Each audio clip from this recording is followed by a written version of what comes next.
All right, I am thrilled to welcome Lillian to the Sasika podcast today. So Lillian, please tell us who you are and what you do. Fantastic. Well, thank you so much for having me. I'm so honored to be here and to be speaking with your audience. My name is Lillian Hanako-Rolat. I'm actually based in Los Angeles usually, but today we're in Toronto, which is my hometown in Canada.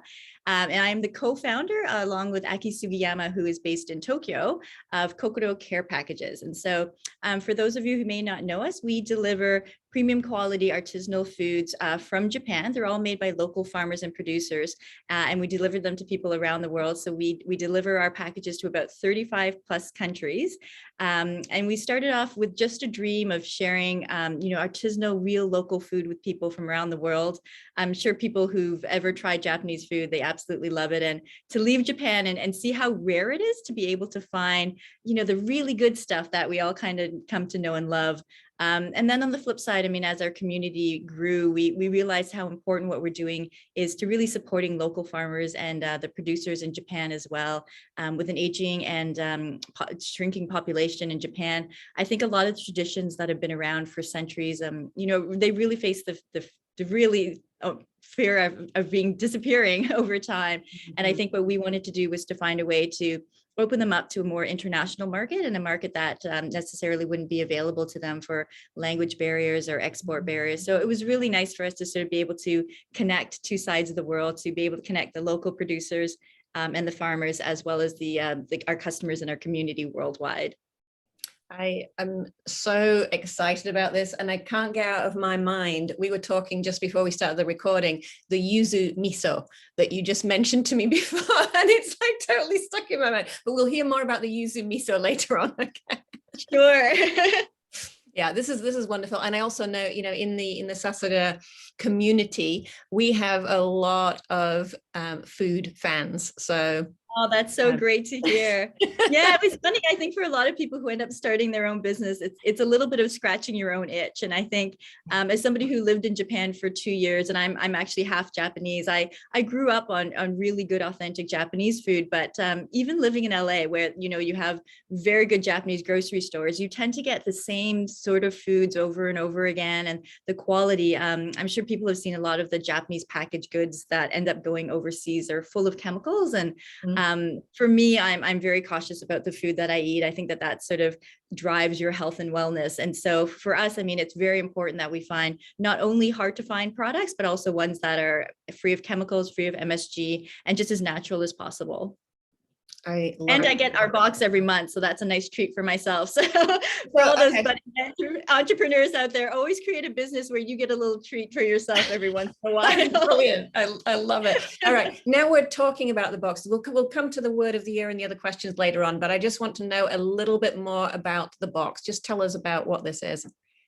Absolutely. So every month and season, we curate a handcrafted care package. And so that comes usually around a different theme. So we'll have things like matcha or sakura, or a different region like Kansai or Okinawa or Hokkaido. And it's really just a way for people we sort of say, travel with your taste buds. And it's just a way to go to Japan through different artisanal products. And I know that there are quite a few snack boxes out there. We are something completely different. We like to show the wide spectrum of what Japan has to offer. And so we offer teas. We do offer some snacks and sweets, but a lot of what we do are seasonings and sauces and misos and different flavored tsukudani. There's just a lot of different variety, because for us, it's not just about showcasing one little aspect of Japan, but the broad spectrum and just sort of showing people what's possible. I think for a lot of people, cooking Japanese food can be a little bit intimidating. I think not only for the fact that, maybe it's foods they haven't tried before, but also seeing labels that are in Japanese. So we take all the hard work out. We actually translate everything into English, and we tell the story of the producers, the products, we include recipes. And so what we really want to do is just spread the word of how easy Japanese food and cooking can be, and also to show people how they can incorporate it into their daily lives, as well as some of the philosophies around eating as well, which is a really big part of what we do. I think there's a lot that we can learn about Japanese, the traditional way of eating, making sure that you don't eat till you're overly full, and having a little bit of everything and a wide variety, and eating with the seasons. So we try to make sure that sort of comes through in each of our care packages as well. That is just brilliant. So in a typical care package, like how much food are we talking about here? Yeah, so in the monthly one, we usually have about 5 to 6 different items. And then in the seasonal one, it's anywhere from 7 to 10. And then we like to include a gift. And so something that's been handcrafted. We've done different woven placemats. We did a tatami placemat, actually. That was really lovely. I don't want to ruin things, but we're having a cognac sponge that's coming up in a little bit as well. So we have a lot of different unique items, just as little treats that we like to include in the seasonal package as well.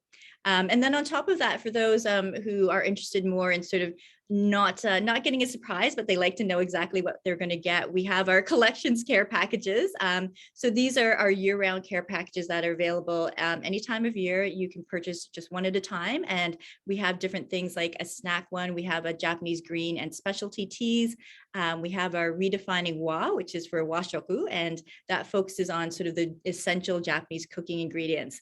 And that one's really special to us because I think for a lot of people, when they're cooking Japanese food, it's really about the quality of the ingredients, because they don't use a ton of different ingredients. And so the quality really matters. And because you're trying to find the balance and you're not trying to find something that's too salty or too sweet or too heavy, it really sort of has to start with really fresh quality ingredients. And so this is a way for people to say, maybe I've tried soy sauce, but have I tried a soy sauce that's been brewed using 200-year-old traditions and has more of that umami flavor versus the saltiness? So that's a really good introduction to Japanese food as well. So we really like to showcase the full spectrum, as well as tell the stories of our local farmers and producers. For a lot of the traditional farmers that we speak to, I mean, they have farms that have been around for centuries, and they've been passed down for 8 or 9 generations. And so for us, it's a really important part to A, tell their stories, and B, sort of try to see if we can support them in any way that we can by, as I said, shipping these packages to people around the world. And it's always such a joy because we sort of think of ourselves as the middlemen. And so when a lot of our producers see their products an ocean away from in a place where they never thought that somebody would appreciate what they do, it's really quite special for them as well. I love that so much. Okay, so I just want to continue this path a little bit more, because I'm really curious about how you make the connections with those producers. How do you get to know them? Are you looking for new ones on a regular basis? Can you tell us a bit? Yeah, so our co-founder Aki Sugiyama, so she's based in Tokyo, and she does a lot of the sourcing for us. And so she'll go to natural food expos or to farmers markets and just really try to do her best to connect with people who are trying to keep a lot of the traditions that have been passed down from generations or really unique to specific regions. And so she personally meets with all of them and has a connection. And so I think once you kind of get into that world of people who are focusing on that, we try to stay away from things that are mass produced. And we like to find things that, maybe you can only find on Ishigaki Island in Okinawa. And that's, a real specialty to that area. Or we've done Kyushu and different regions like that. So we definitely like to try to find people who are sort of averting away from, as I said, mass production or adding chemicals, but really sort of staying true to what their ancestors created and what the region is famous for. I love that so much. Have you found any that have been kind of hesitant or reluctant about this idea of sort of going beyond, like going international? Because I'm guessing that a lot of those producers are pretty traditional.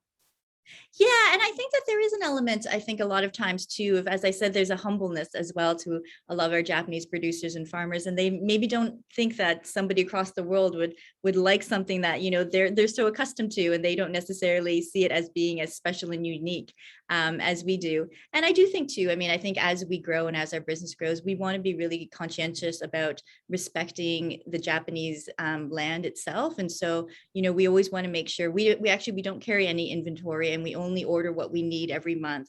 We tell our producers how much they can expect. And so we really try to make sure that it's more of a partnership. Some of them are less interested than others, but I think generally people, they do have the humble pride to the foods that they're showcasing. And generally people have been very wonderful to work with. Oh, that's brilliant. So great. So for listeners, for those watching the video version of this, I'm sure you're like, I want to know more. I want to know more. So we will link in the show notes. So you can go to the website and you can look at all the different kind of care packages and see what is most interesting for you. So let's go back to the word of the year. What is your word of the year, Lillian? Yeah, so I was thinking about this, and I think, especially in the time that we're in, there's a lot of changes happening. And so for me, the word of the year has been flexibility. And I'm not sure if this comes up often, but I think a lot of times you can have a plan. And to be honest, I'm not necessarily one. I think some people, when they start their own business, they have a 5-year plan or a 10-year plan. I'm one of the believers that, you can accomplish a lot more than you think in a year. And I think people have a game plan, and a lot of times things change. And so I like to have vague goals that I'm definitely working towards. And, there's certain targets that I like to have internally. But I've learned that flexibility is a really big, important part of what we have to be as entrepreneurs.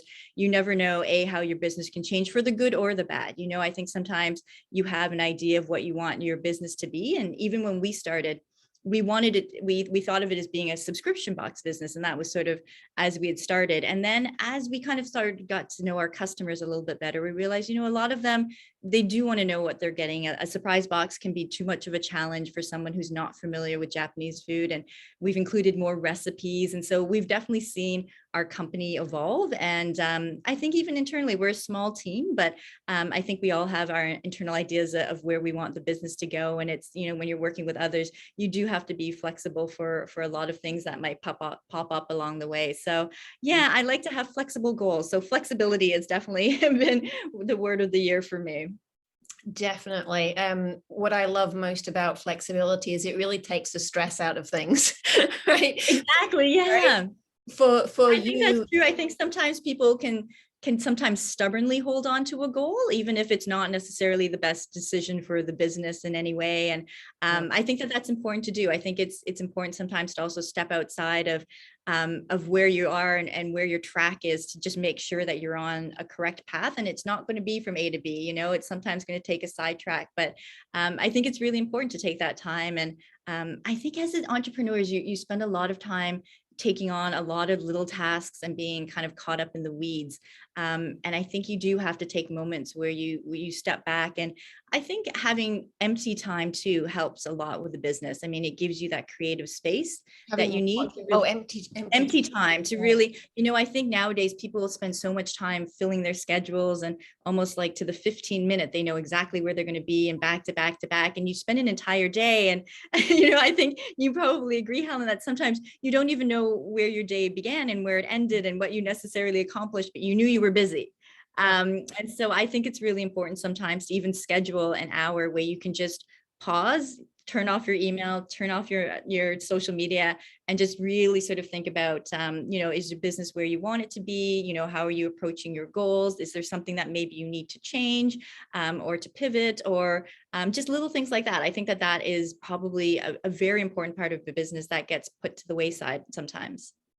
Yeah, and this is a huge topic that comes up in my online communities, is the really packing your day full. And I'm often encouraging my online students and my corporate clients, the more kind of unexpected you have in your business, the more important it is to have more buffer time. I agree. And I think some people feel the need to fill their schedule. It almost makes them feel like they're being productive because they have meeting A, B, C, and D. But half the time I have to ask, was that meeting important? Did you need to do it?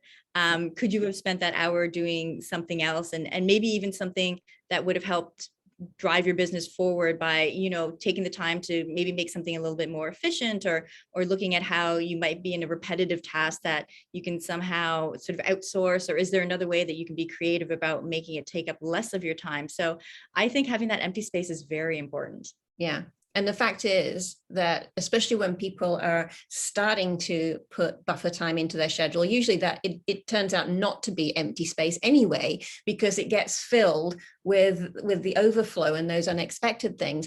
The thing is that is still a first step, because it reduces the stress a little bit, because at least you've built it into your time. I think that's true. I think of people when they think of their health and wellness, you have to book in that hour that you're going to go to the gym, or else you're not going to be able to do it. And I think it's important for the long-term and the long-term sustainability of your health and wellness and the health and wellness of your business, to make sure that you have that available to you. Yeah. And then also thinking about the impact of people around, because the more that we can reduce our own stress, the more that Yeah. stress around us as well. Love it. So important. Okay, so we got onto flexibility and the importance of having buffer time in your schedule. Now let's go to the Sasuga success cycle. So when we're working with a Sasuga success cycle, the 4 phases, the first phase is care for you, self-care. The second phase is create your plan. So all about planning, all about vision, those things. The third phase is communicate your ideas. So obviously communication related. And the fourth phase is complete your tasks. So all around productivity. So of those 4 phases, which would you like to share with us a little bit about in terms of where you've had a struggle and how you overcame that struggle? Yeah, I think it's really interesting. I was sort of thinking of those 4 phases, and to me, I wasn't sure if necessarily if it's one step to the next. Whereas I feel like in a business, you might be long stretch periods in one phase, while another side of your business is in maybe a different phase, but it's a shorter phase. And so I think it's almost cyclical, and it can happen at different points, depending on what side of the business that you're working on. And so I wanted to talk a little bit more about sort of creating your plan and having your vision. And I think this is something that we really need to stick to a lot of the times. And one of the big challenges that we had, so we ship internationally. And I think a lot of times when you're creating a plan, you want to make sure that you can mitigate any of your risks. And so you have to think about, worst case scenarios. And never in a million years would, I think, a lot of us who have experienced the pandemic, would we have thought that Japan Post, which is our carrier, would stop shipping to many of the countries that they did during the height of the pandemic, including the US, which was our biggest market. Yes. And I can forever remember when Aki and I were talking about it, and we sort of saw things happening where Japan Post stopped shipping to Spain and Italy when those countries were at their height. And there were a lot of smaller countries, which sort of made sense. And I said to Aki, there is no way Japan Post will stop shipping to the US because it's too big of a market. It's too important to them. And then it happened. And it was one of those things where we had created a plan. We sort of had our idea of how we were going to get the packages from A to B. And we had talked about FDA and made sure that everything was in place. And then the plan got ruined. And so this is sort of when I think about creating a plan and being flexible, I think these are where the 2 places kind of come into piece. And we had to come up with an alternate plan sort of on the fly. One of the things with the subscription service too is that you are constantly every month you're shipping boxes. And so it's really hard to just stop at any point because the orders are coming in. People have subscribed for a full year or for 6 months, and you have to make sure that they're on track. And so we had to sort of last minute, we ended up sending a lot of the boxes to my living room, and I was shipping them from out of my own living room in the United States. And then we ended up switching different carriers to DHL Express, which has been working out for us really well. But yeah, creating a plan, I think, the thing that I've learned, and I think this was sort of at the beginning, is that you can create your plan, and you should have a plan, but you should always have a backup plan, or also know that sometimes, something, even the worst case scenario can be worse than you thought, and that you do also need to be very flexible as well. Yeah, I love that. So yeah, it was really, there was a moment where we sort of thought about what are we going to do, and I ultimately also believe that there's a solution for every problem. I think that especially running your own business, there are no right or wrong answers. There are answers. There's what you decide to do with your business. And I think especially when you're a founder, those are the decisions that you need to be making. And so there are a lot of variety of things that we could have done. We could have paused everyone's subscriptions, but we really just felt as if what we were doing was special. And we almost felt like the onus was on us. We had sort of made a commitment on both sides. We had made a commitment to our farmers and our producers that we were going to be able to share their goods with people around the world. And, just because times were hard, I think Japan has persevered through so much that, we needed to step up as well and sort of show people that you can make things happen as long as you kind of put your heart into it. And then on the other side too, people they had paid for their boxes. And I will forever remember that we have a wonderful customer base. And one of our community members actually said, "Oh, no, keep on charging me. Even if you can't send me the box, it's fine. I appreciate what you guys have been doing." And so I think when people start a business as well, sorry, now I'm going off on a bit of a tangent, but to really care about the people that you work with. I think, there are two types of businesses that you can run. You can try to be everything for everyone and sell to billions of people, or and what I think is more effective is to really create a niche community of people who love what you do as much as you do, and you will have a loyal base. And, I think sometimes when I think about marketing and social media and how everyone's just trying to get, your attention on the swipe and how many likes you have and how many, I've never really focused on that as much, because I felt as if it will come. I think as we continue to put out a product that people love and we continue to respect what we're doing, and we also try to provide the best customer experience. I still, to this day, I'm a co-founder and I answer all our customer emails, and I think it's actually a very important part of the business. I want to know exactly how people are feeling, if they didn't like something, if they loved something. I think building that sense of community, you can have a wonderful business with 1,000 loyal customers versus having 1 billion fans that'll come and go and don't necessarily really care about who you are and what you're putting into your package and what you're offering people. Yeah, absolutely. And I was reading, I've also been recently sharing an article, it was in Forbes, about female entrepreneurs. It was saying that female entrepreneurs in their 50s are now twice as likely to succeed as entrepreneurs in their 20s.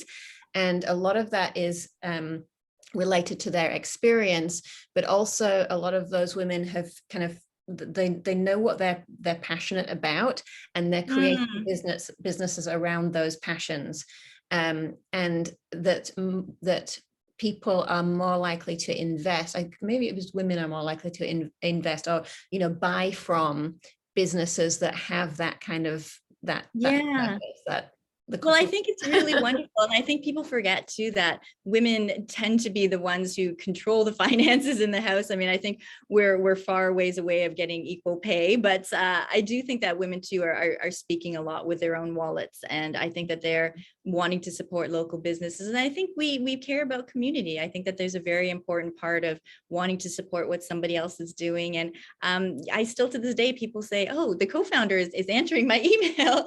And, I want to be for as long as I can and as long as it's possible, but it's a really important part of my business, because making those connections, I mean, it brings such satisfaction to know that somebody got our package and they loved it. And like the stories that people have shared with us, we did a New Year's kind of Osechi Dori type themed care package for New Year's last year. And because a lot of people were in lockdown, different families around the world ordered a package for each other.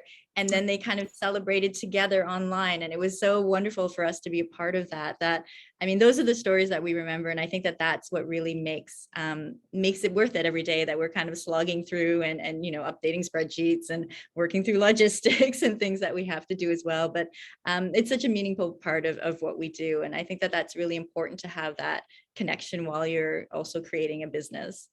Yeah, wonderful. So I want to go into quick questions, Sure. some spontaneous questions, although the first, and usually when I ask these questions, the intention is for the answer to be quite short, but the first question I'm going to ask, I don't know if it's going to be a short answer or a long answer. So if you need to have a little bit more time on this answer, sure. But I'm curious about, you've mentioned Aki. So how did you get to know Aki and get to start the business? Yeah, so this is a wonderful story. So both of us used to work in finance for almost about 10 years apiece. And I was working in capital markets, and I was covering the Japanese stock market. So I used to go to Japan quite often to visit our office there. And a mutual friend said that, we should meet one day and just have dinner, Aki and I, because we were both into health and wellness, and we both worked in finance, and we're quite similar. And she was gracious enough to meet me, someone she had never met before. And we just had a wonderful conversation over dinner, and we were talking about Japanese food and Japanese health, and what we can learn from what the West could learn from a lot of these Eastern traditions. And it was just a wonderful connection. And to this day, people think it's a little crazy. So we've been our business is just over 2.5 years old. Aki and I have met in person precisely 3 times. And I think people are always shocked when they hear that. But I think when you meet somebody that you can trust and that you work well with, I mean, we always say that we're kind of twins. We just sort of automatically, this felt right, and I think what I find in a business too, a lot of times is that the right people come around when they should. We've built a wonderful team, and a lot of our team has been built by people who love what we're doing, and they reach out to us. We maybe hadn't thought about hiring somebody, or what spots we needed filled, but they came to us with their passion and their talent, and that's really what's helped our business grow. So yeah, Aki and I, it was sort of a chance encounter, and then when I moved to LA, she was one of the first people to come to visit me, and then the idea of Kokoro just sort of started building. I think I had left finance at that time, and she was at a point where she was looking for a switch in her career as well, and it just sort of blossomed from there. That is so brilliant. When you have had difficult times in your career, this could be in your corporate career or in your entrepreneurial career, those challenges, like for example, suddenly Japan Post not shipping to the States, what has got you over the initial any kind of negative feeling that you had? How did you overcome the situation? Yeah, I think it's interesting when you're working in a job and you're owning your own business. I think that there are two different motivations there. And I think for somebody who worked in finance, I really enjoyed the challenges of it, but I didn't feel like it was mine. I even though I was working in sales at some point and, I had my own clients, I really didn't feel like I really had any onus or any control of sort of what the business ended up looking like, or how I could really connect with people. And so I think to have something like this where I just know that I love what we're doing, and I want to share each package every time we sort of go through what we're sharing for the next month.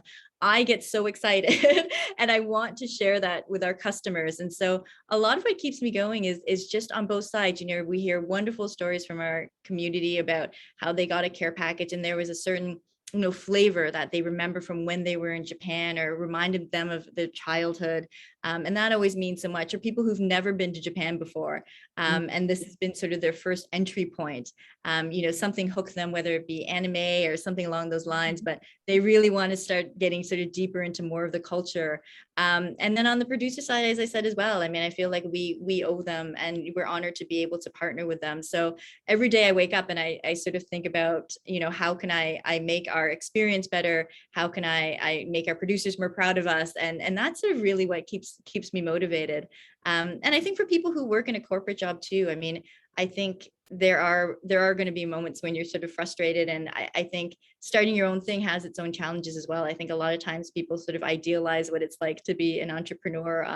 The paychecks aren't as steady. And, when something comes up, you have to be an IT person, you have to be your the CFO, you're all of it, you're sort of taking on many different hats. And sometimes you don't want to be wearing those hats. But I think when you keep your eye on the ultimate goal of why you started what you're doing, right. I think that's really important. Right. So it's about the why. It's about, what's the meaning for whatever you do for you. So whether you're doing the corporate world and, you're working for a great business and bringing something from that, or it's your own business. And maybe that then also raises the idea that for anyone who's listening or watching and thinking, I don't really love my business or my work. Well, maybe it's time to think about something new. Exactly. And there's always pivots, right? And I think sometimes too, when you're in a business, there's also nothing wrong with being in the corporate world and caring about titles and caring about earning more. Though, if that's your goal and that's what can kind of keep you going every single day, that's great too. Everyone sort of has to find their niche. Yeah, it's about what's important. It's your values, what's most important for you. And also, we were talking a little bit before we started the recording about the group Hataraku Josei Shiawase na Seiko, the Uplifting Women in Business group. And I've noticed that there are quite a significant number of women talking about how they are just starting their own businesses or want to start their own business. So this leads me to my next question, which is, what is your top piece of advice for anyone who is starting a business? Oh, this is an interesting one. I think that a lot of people have ideas, and it's really interesting how many times people come up to me and they sort of say, I can't believe you started a business. And I have to say, it's kind of a just do it thing. I think there's something calculated risks, of course, and I think you have to manage your downside. But I mean, just go for it. I mean, if its idea sounds great, if it sounds crazy, whatever it may be, I mean, if you have an intelligent way that you think that you can make it work, you will be very surprised about how all of a sudden out of the cracks, people will come and you'll meet at a networking event, somebody who knows somebody who can help you out. And so honestly, just go for it. I've never looked back, and it's funny, being in finance and the life I was living in, the world that I was in, I have not to this day regretted a second of being at Kokoro Care Packages and what we've started. So honestly, just start, just do it. You won't have all the answers. Protect your downside risk, but you won't have all the answers, and that's sort of part of the fun of it. So I would say just get started. Yeah. And it's like you were talking about earlier, you have the basic plan, and then you just stay with the flexibility, because you never know what's going to happen. You just adjust as you go. Exactly. Love it.